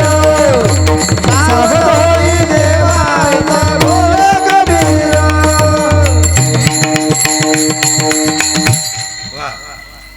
नामदेव कीर्तन करी पुढे देवनाचे पांडुरंग. नाचता देवाचा गळला पितांबर. काय सुंदर आहे. पंढरीच्या वाळवंटामध्ये संत नामदेवांचं कीर्तन चालावं. ज्ञानोबांनी कबीर महाराजांनी टाळ घेतलेला असावा. जनाबाई महाराज पुढे श्रोता म्हणून असाव्या. त्यांनी म्हणावं, ज्ञानदेवा तुम्ही बोला अभंग. ज्ञानोबांनी चाल म्हणावी, कबीरांनी पाऊंड धरावा आणि या कीर्तनाचा आनंद इतका रंगावा. देवाने धावत यावं, इतकं नाचावं. नाचता देवाचा गळला पितांबर गळला. पण कबीर महाराज सावध झाले, धावत गेले, देवाचे बाहू धरले, देवाला गदगदून हलवून सांगितलं, सावध व्हा देवा. म्हणे का? खाली वाकून बघा, पितांबर गळले. देवाने खाली वाकून तो पितांबर उचलला आणि अंगाशी घट्ट बांधला. नुसता घट्ट नाही बांधला, कचून बांधला की पुन्हा किती नाचलो तरी सुटता कामा नये. त्या दिवसापासून एक नियम सुरू झाला. कीर्तनकारांनी आणि टाळकऱ्यांनी कीर्तनाकरता उभं राहिलं की घट्ट अशी कंबर बांधावी. का? 2 तासाच्या अवधीमध्ये त्यांचं धोतर पिटू नये म्हणून. ऐसी कीर्तन मर्यादा आहे संतांच्या घरची. मला लोक म्हणतात तुम्ही कंबर का बांधता, तुमच्या पोटात दुखतं का, लय खाल्लेलं असतं. कारण ह्यांच्या खाण्यावर दुनियाचं लक्ष आहे. कारण हे प्रश्नार्थी विषय काय, लोक काहीही विचारतात. मला एकाने विचारलं, महाराज म्हणे काय प्रभू रामांचं आडनाव काय हो. आता कामाला एकाने काही गरज आहे का, जेव्हा रामाने करतो तेच नाही माहित नाही. प्रभू रामाचं आडनाव काय. मी म्हणलं लिहून घे, श्रीयुत रामचंद्र दशरथ सूर्यवंशी. म्हणजे सूर्यवंशी ज्यांचं घराणं सूर्यवंशाचं आहे त्यांचं आडनाव काय जगताप असं होईल. सूर्यवंशी म्हणाय काय हरकत आहे आपल्याला. तर पचलं नाही पचलं तरी काय काय पुन्हा नाही बोलतील एवढंच होईल ना. मला पुन्हा म्हणतो मग एक सांगा बरं. म्हणे काय रावणातला तोंड किती. आता मी गप्प बसावं का नाही. मी म्हटलं 10. तो हसला म्हणे 10. म्हणे हो 10. मग महाराज रावणाला जर 10 तोंड होती तर रावण संध्याकाळी एका कुशीव कसा झोपायचा. आता मी काय हनुमंताच्या गँगमध्ये होतो का त्याला बघायला. मी म्हणलं का भल्याग्रस्त असला प्रश्न पडला. चेष्टा आहे का महाराज, एका तोंडावर 9 तोंडाचा बोजा, खाल्ल्या तोंडाचं झालं काय. काय याला प्रश्न पडला.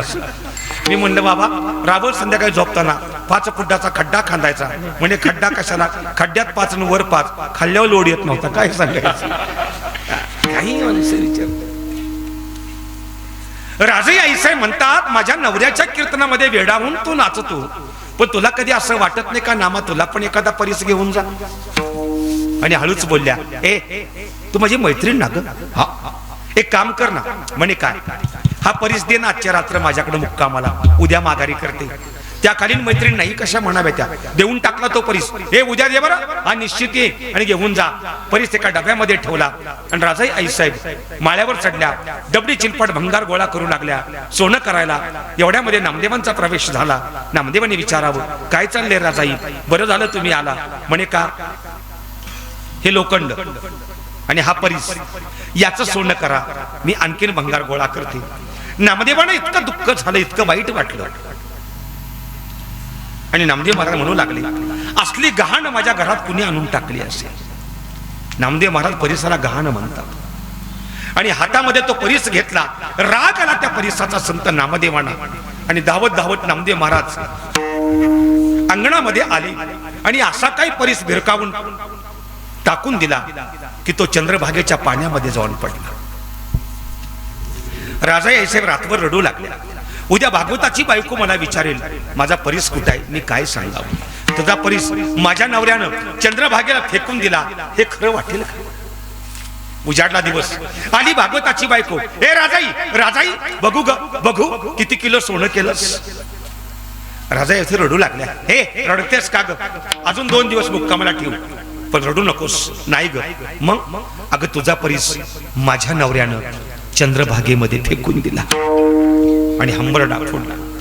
अरे हे शब्द कानावर भागवताच्या बायकोच्या पडले आणि भागवताच्या बायकोच्या डोक्यावर परिणाम झाला. वेड्यागत करू लागला. हे कळालं भागवताला. धावला भागवता आणि अभद्र शिव्या संत नामदेवांना भागवता देऊ लागला. संत नामदेवांना ते शब्द असह्य झाले आणि कानावर हात ठेवला संत नामदेवानी आणि धावले त्या भागवताच्या जवळ. भागवताचं मनगट पकडलं. नको रे भागवता, इतकं वाईट नको बोलूस. तुला परीस हवाय का. म्हणे हा, ये माझ्या पाठीमागे. आणि भागवताला ओढत ओढत ओढत चंद्रभागेच्या काठी वाळवंटामध्ये भागवताला आणून उभा केला. संत नामदेव महाराज गुडघाभर पाण्यामध्ये आत गेले आणि 5-6 काळे कुट्ट गोटे बाहेर काढले आणि धावत आले आणि सांगितलं भागवता उचल यातला एक गोटा, लाव त्या लोखंडाला. लोखंडाचं सोनं झालं. लोखंडाचं सोनं झालं. तसाच निघून जा. नाही झालं माघारी ये, तुला माल बदलून देतो. एक गोटा उचलला, लावला त्या लोखंडाला. लोखंडाचं सोनं झालं. भागवता माघारी आला. ऐकलं का नामा. म्हणे काय, आणखीन 2 घेऊ का. तुझे किती होते तेवढेच घेऊन जा. आणि हातातले परिसंत नामदेवानी चंद्रभागेला फेकून दिले. पण भागवताला इतकं दुःख झालं. अरे खऱ्या परिसा करता मी माझ्या नामाशी भांडलो. खऱ्या परिसा करता मी माझ्या नामाशी भांडलो. पण माझ्या नामाची इतकी अगाध ताकद आहे. माझा नामा एका गोट्याचा परीस बनवू शकतो. ही माझ्या नामाची ताकद आहे. म्हणून हातातला परीस भागवतानं चंद्रभागेमध्ये फेकून दिला. आणि मंडळी आख्यायिका झाली, चंद्रभागेचे गोटे परीस झाले, चंद्रभागेचे गोटे परीस झाले. एक सांगू, ते आजही परीसच आहेत, ते आजही परीसच आहेत, पण फक्त बघण्याची दृष्टी संत नामदेवांची नाही आपल्याकडे. आणि म्हणून तुम्ही कधी पंढरपूरला गेलात तर तुम्हाला माझी आठवण होईल चंद्रभागेला गेल्यावर. म्हणून बुड्या मारण्याचा प्रयत्न करू नका. आपण फुगून वर येऊ, पण परीस आपल्याला सापडणार नाही, कारण एवढी ताकद आपल्याकडे नाही. आम्ही कथा ऐकली आहे, एवढी पॉवर आहे, एवढी ताकद आहे, पण तरी देखील या परिसराजवळ संत तुकोबऱ्यांना एक मोठाच्या मोठा अवगुण वाटला. म्हणून दृष्टांत तोही बाजूला केला आणि तिसरा दृष्टांत मांडला, ते अभंगाचं द्वितीय चरण. दीपानाही पाटी पोटी अंधकार, दीपानाही पाटी पोटी अंधकार, दीपानाही पाटी पोटी अंधकार, दीपानाही पाटी पोटी अंधकार. दीपानाही पाटी पोटी अंधकार, दीपानाही पाटी पोटी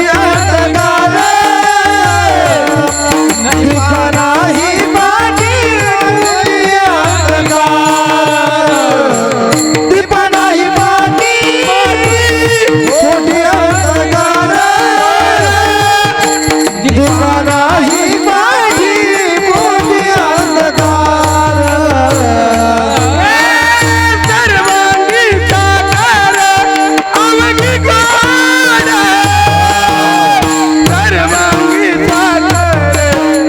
सर्वांगी साकार अवघी गोड, सर्वांगी साकार अवघी गोड, सर्वांगी साखर अवघी गोड, सर्वांगी साखर अवघी गोड, सर्वांगी साकार अवघी गोड, सर्वांगी साकार अवघी गोड, सर्वांगी साखर अवघी गोड, सर्वांगी साखर अवघी गोड. दीपानाही पाटी पोटी अंधकार, दीपानाही पाटी पोटी अंधकार, दीपानाही पाटी पोटी अंधकार, दीपानाही पाटी पोटी अंधकार. पग मगर धनी दीपानाही पाटी पोटी अंधकार, दीपानाही पाटी पोटी अंधकार, दीपानाही पाटी पोटी अंधकार, दीपानाही पाटी पोटी अंधकार. दीपानाही पाटी पोटी अंधकार, सर्वांगी साकार अवघी गोड, सर्वांगी साकार अवघी गोड. दीपानाही पाटी पोटी अंधकार, सर्वांगी साखर अवघी गोड, सर्वांगी साखर अवघी गोड. हो, तिसरा तो दृष्टांत मांडला संत तुकोबऱ्यांनी. ऐका हो, तो दृष्टांत आहे दिव्याचा. एक दिवा अंधकारामध्ये प्रज्वलित केला की तो प्रकाशमान होतो आणि आजूबाजूला प्रकाश होत असतो. असे माझे संत आहेत. जिथं माझे संत जातील, ऐका खरं, जिथं माझे संत जातील जसं दिवा लावल्यावर अंधकार पळून जातो, तसं जिथं माझे संत जातील तिथं पापाचे कळप पळती पुढे, जळतील पापे जन्मांतरची, पापे अनंत कोटी गेली त्यांची. जिथं संत उभा राहतील तिथं पाप पळून जातं, दुष्ट विचार दुष्ट शक्ती पळून जातात. दीपाचे नी प्रकाशे ग्रहीचे व्यापार जैसे, देही कर्म जात तैसे योग युक्ता. येतीचा दिवा नेलिया सेजिया गावा. ज्ञानोबरांच्या एक एक ओवी. मी या विवेकाची काजळी फेडोनी विवेक दीप उजळी, तैयोगिया पाहे दिवाळी निरंतर. पण याही दिव्याच्या पाठीमागे संत तुकोबांना अवगुण जाणवला. मग तिसरा दृष्टांत मांडला तो सर्वांगी साखर अवघी गोड. दृष्टांत साखरेचा मांडला. साखर ही सर्व अंगानं गोड आहे, बरोबर आहे. साखर ही सर्वांगानं गोड आहे. मग संत सुद्धा सर्व अंगानं गोड आहे. मग संत सर्व अंगानं गोड आहे हे कसं ओळखावं? संत चाटले पाहिजेत का? नाही हो. बोलावा विठ्ठल, पाहावा विठ्ठल, करावा विठ्ठल,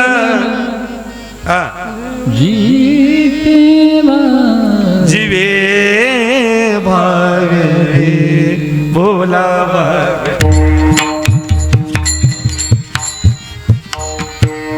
मला तर दादा गायलाच घेणं झालं.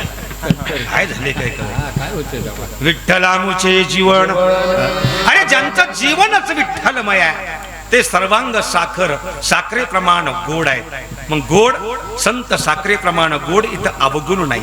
एक छोटा विद्यार्थी गुरुजींना विचारतो, ऐकलं का गुरुजी म्हणजे काय? साखर गोड असते. हा बाळा गोडच असते. मग गुरुजी एक प्रश्न आहे म्हणे काय? गोड म्हणजे काय? गुरुजी म्हणतात बाळा गोड म्हणजे गोडच. पण गोड म्हणजे काहीतरी असेल ना? अजिबात नाही. गोड म्हणजे गोड. गुरुजी गोड म्हणजे काय? अरे इकडे जवळ घेतला, आ कर, त्याला आ करायला लावलं, तोंडात खडी साखर खायला दिली, खाऊन टाक, त्यानं खडी साखर खाल्ली. गुरुजी त्याला प्रश्न म्हणतात, बाळा म्हणे काय? आता ही तुला खडी साखर कशी लागली? ते एवढं बाळ म्हणतं, गुरुजी ही खडी साखर मला गोड लागली. मूर्खा, यालाच गोड म्हणतात. जिथं उत्तरच मिळत नाही, जिथं उत्तरच मिळत नाही, इथं माझ्या संतांचं कार्य चालू होत असतं. आणि तुकोबराय म्हणतात साखरे प्रमाण संत गोड म्हणजे याचा अर्थ याला कुठं अवगुण नाही. मग अभंगात दृष्टांत चार मांडले, चंदनाचा, परिसाचा, दिव्याचा आणि साखरेचा. मग तीन दृष्टांताच्या पाठीमाग चंदन, परिस, दिवा या दृष्टांता पाठीमाग संत तुकोबांना अवगुण दिसतो. मग ते अवगुण कोण कोणते आहेत याचं उत्तर अभंगाच्या मुख्य विषयात देतो. एकदा भजन करा बरं. विडोबार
चंदनाजवळ संत तुकोबरायांना अवगुण एकच दिसतोय, तो म्हणजे असा.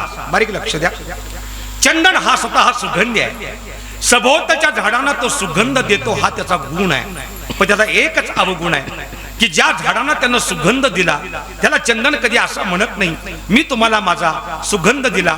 तुमच्या संगतीमध्ये येणाऱ्या प्रत्येक झाडांना तुम्ही असा सुगंध देत राहा असा म्हणणारा चंदन नाही. चंदन हा स्वार्थी आहे. संत तसे नाही. सेवितो हा रस वाटितो अनिका. घ्यारे होऊ नका हे माझ्या संतांचं. क्रमांक 2, हो परिस लोखंडाचं सोनं करतो. राहू द्या बुक्का लावायचा. ऐका, परिस लोखंडाचं सोनं करतो.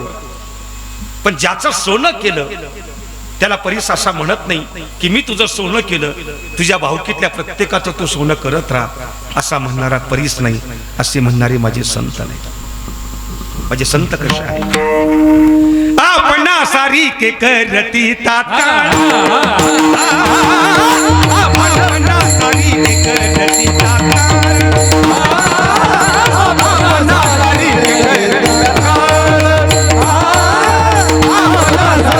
Hare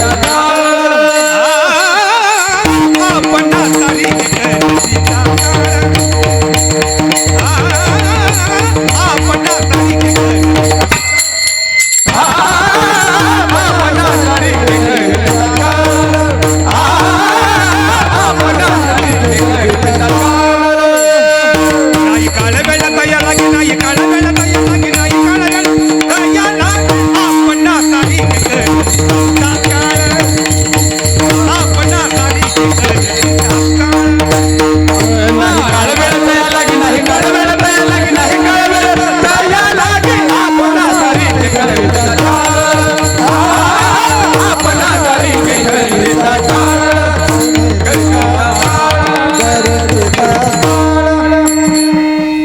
आपल्यासारखं तात्काळ करून घेतात त्यांचं नाव संत. इको कमी करा, बेस द्या बरं मला जरा. हॅलो, जरा बेस वाढवा बरं. हॅलो, थोडा गेन. हॅलो हॅलो, समता समता लावून घेतोय सिस्टीम मी. ऐका हो, तिसरा गेन कमी करा, गेन कमी करा. हो, तिसरा जो मुद्दा मांडतो तो दिव्याचा आहे. दिवा अंधकार पळवतो आणि प्रकाश निर्माण करतोय. पण अवगुण तोच दिवा एखाद्या खिडकीमध्ये, साणीमध्ये, दिवळीमध्ये लावून ठेवला तर वरची बाजू तो काळी करतोय. संत असे नाहीत की एखाद्या गावात गेले तर तोंड काळं करून आलेत. ते संत नसतील, ते बुवा असतील.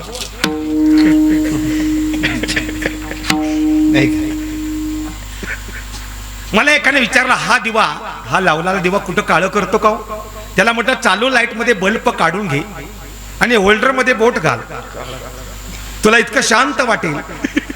यद्गत्वा निवर्तन्ते तद्धाम परमम्. नॉनस्टॉप पूर्ण आयुष्याचं तुझ्या जो काळ करतो त्याचं नाव दिवा. तुकोबराय म्हणतात तो माझ्या संत सान्निध्यामध्ये बसत नाही. म्हणून सर्वांगी साखर अवघी गोड. आणि म्हणून तुकोबराय म्हणतात त्या सज्जनांच्या जवळ, त्या संतांच्या जवळ तुम्हाला कोणता अवगुण पाहता येईल. तुका म्हणे तैसा सज्जनापासून, तैसा सज्जनापासून, तुका म्हणे तैसा सज्जनापासून, तुका म्हणे तैसा सज्जनापासून, तैसा सज्जनापासून, तुका म्हणे तैसा सज्जना, तुका म्हणे तैसा सज्जनापासून, तुका म्हणे तैसा सज्जनापासून.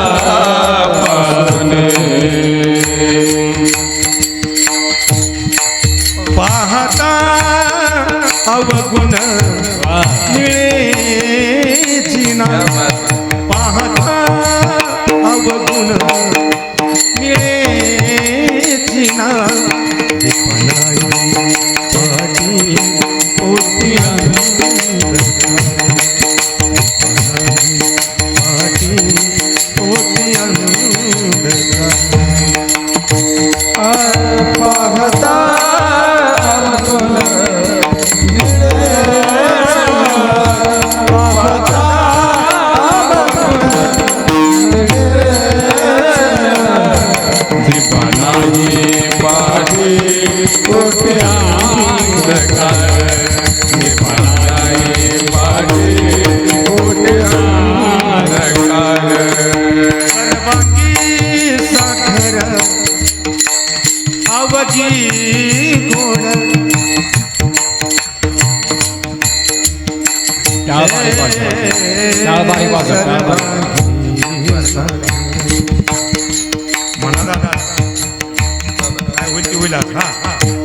सर्वांगी साखर आवगी गोड,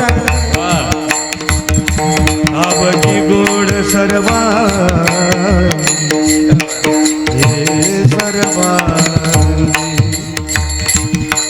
सर्वांगी सर्वांगी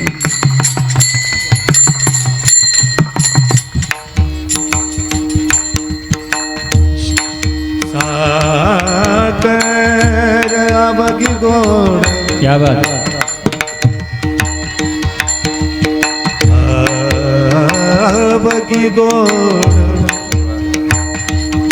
आवगी गोड सर्वांगी सर्वांगी साकर अवगी सर्वांगी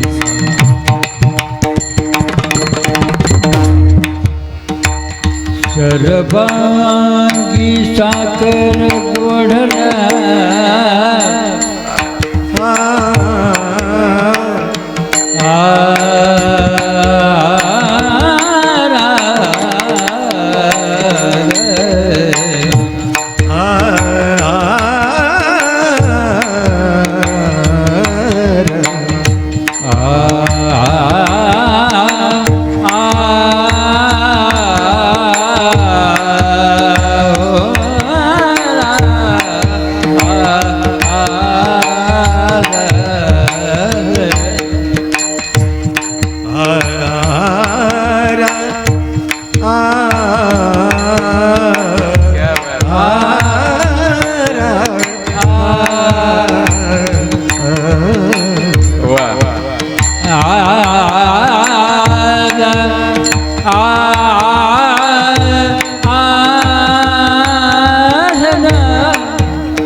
मदनी रे रे रे सारे करे तानी सारे तानी सारे तानी तानी दा दा दा दा दा दा प म ग ग ग रे सारे म प द प ni da ba ni da ba da ma ba ma ga ma ga re ga re ga ga re ma ba da ba ma ba da ba ga ma da ni re re re re ga re sa sa ni da ba ma ba da ni da ba ni da ba da ma ba ma ga re ga re ga re ga ga ma ba da da ni da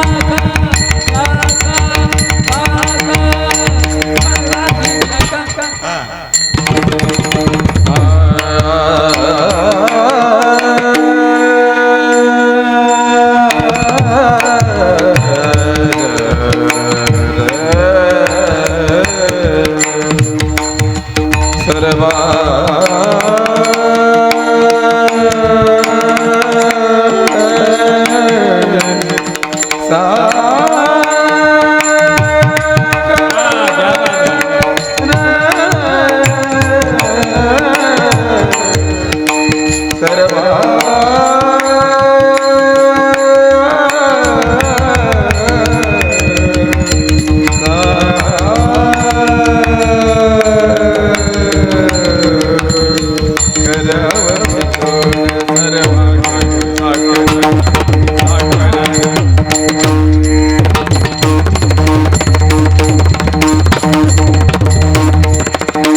दलवांगी साखर दूध साखर दूध साखर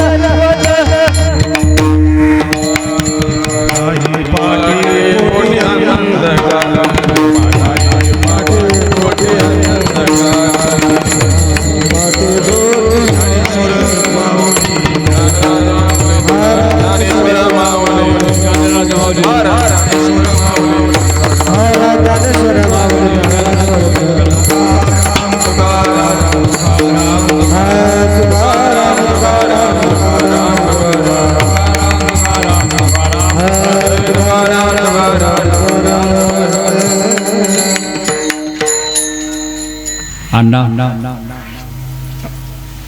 भगवान बाळूमामांच्या कृपा प्रसादानं चालणारा हा क्षेत्र अमरापुरातला